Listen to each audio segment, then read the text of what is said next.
150 years of rising standard of living in which workers every decade could enjoy more because their wages rose, and their wages allowed them to buy more. And they understood work more and more as that which allowed you then to go out and buy. In the 1970s, that history of the United States stopped. Real wages stopped rising in the 1970s, and they have never resumed since. What did the American working class of people do now that their wages stopped rising? First, the American working people did more work. You know, if the wages you get per hour are fixed, don't go up anymore, one solution is more hours. Have more people in the house going out for more hours, which is what the American working class did.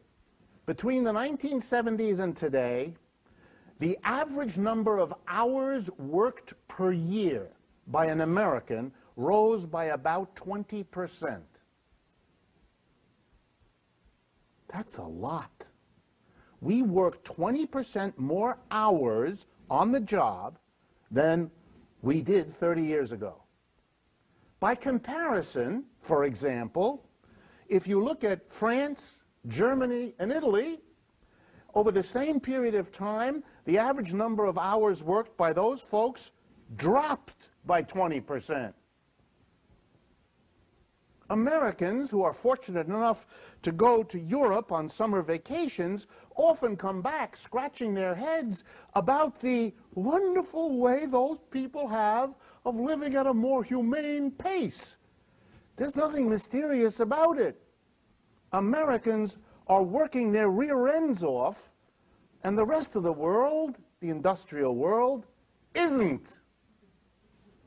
The hope of the American family was by sending everybody out many hours, it would allow rising consumption. The hope proved unfounded. Why? It turns out that if you're working a lot of hours, you have to find other ways to solve the problems that used to be solved when you weren't. If the woman goes out of the house to take a job, she needs a set of clothes. She needs her own car, especially in a country that doesn't do well with mass transportation. It turns out that doing more work, more hours, has costs attached to it that undercut the whole point of it, which was to bring in more money. It turns out there are more costs. So if it didn't solve the problem, what was the second thing that the American working class did to cope with the end of the rising wages so that they could continue to consume? Well, you all know the answer. The answer is that the American working class proceeded, starting in the 1970s, to go on a borrowing binge that no other working class in any country at any time in the history of this race, the human race, ever did before. Americans started borrowing. At first, of course, they borrowed in the way that the lender prefers. They offered collateral. So the basic way the Americans solved the problem was to borrow against the house. To borrow a lot against the house. Keep in mind that the crisis exploded around something called a mortgage, the subprime mortgage. But the American working class could never have increased its consumption simply by borrowing against the house. They basically didn't have enough wealth to borrow enough.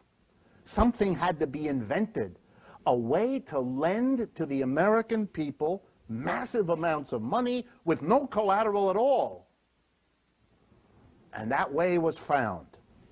It's in your wallet. It's called a credit card. It is a mechanism to allow banks to lend to the working class with no collateral at all. It's unsecured debt in economic terms, your credit card. But of course, no lender will lend to you without collateral unless there's something in it. for them to do that risky thing? And the answer is the rate of interest. What is the average rate of interest on a credit card today? Ready? 18% per year. That's why there are credit cards. So the American working class was given loans, hundreds of billions of dollars in unsecured credit, in order to allow the rise in consumption. And the American working class did it. They went for it. Stressed, exhausted. This is a population that has reached the limits. It cannot carry more debt, and it can't do more work. That's why this is not a temporary problem. This is not a blip along the way. We have reached the limits of the kind of capitalism this society has become. With the introduction of computers, American workers became more and more productive. We had a 30-year period of rising labor productivity. But now stay with me. Each year the worker produces more, and what do you pay the worker each year? The same. That's what no more rising wages means. The workers get paid the same. The same. They produce more and more and more, but they get the same. That is the gap between what the workers produce for their employer, which the employer sells, and what they have to pay the worker to do it. The gap is getting bigger. What the workers get is flat, what they produce is more. That bigger, friends, is called profits. So the last 30 years of flat wages and rising productivity are the greatest profit boom in the history of American capitalism, and quite possibly any capitalism. This is not a crisis of Wall Street.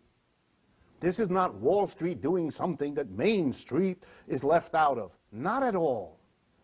This is a crisis of a system that is as busy on Wall Street as it is on Main Street. Every employer on Main Street participated in this dream.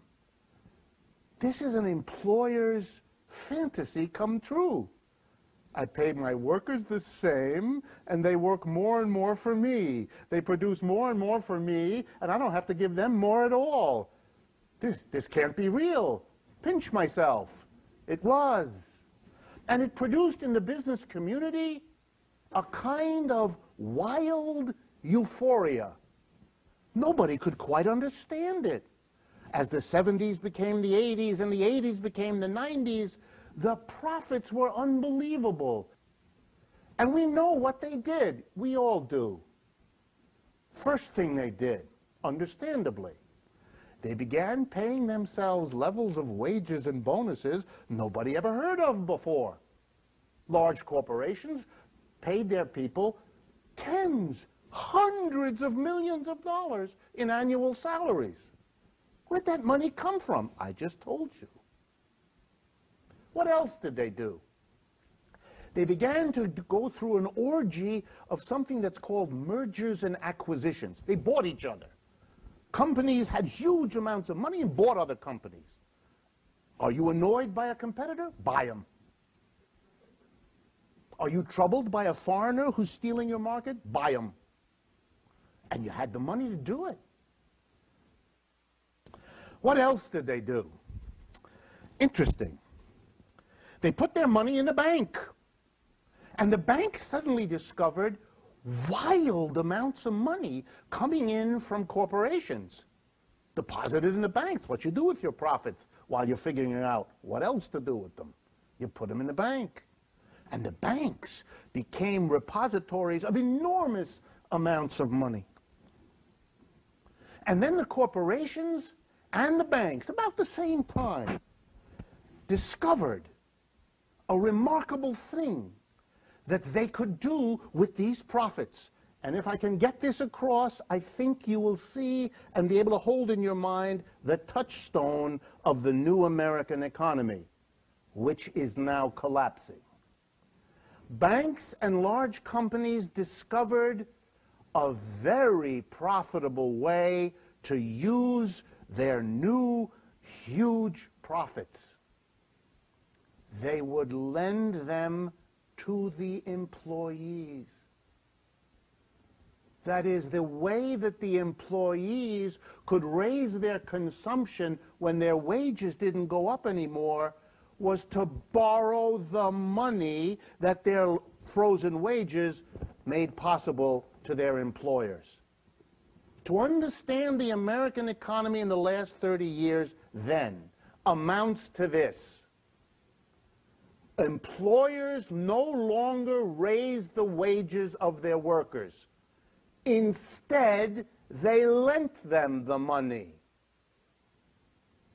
That's why it's an employer's fantasy come true. Instead of raising my worker's wages, I lend him the money, which he has to pay me back with interest. Isn't that better than paying them wages?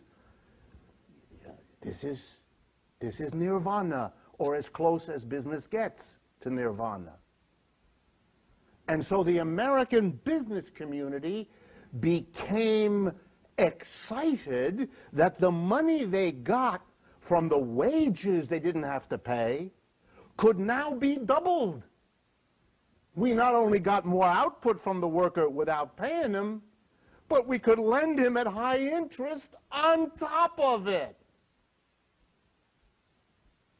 And we had a working class desperate to borrow.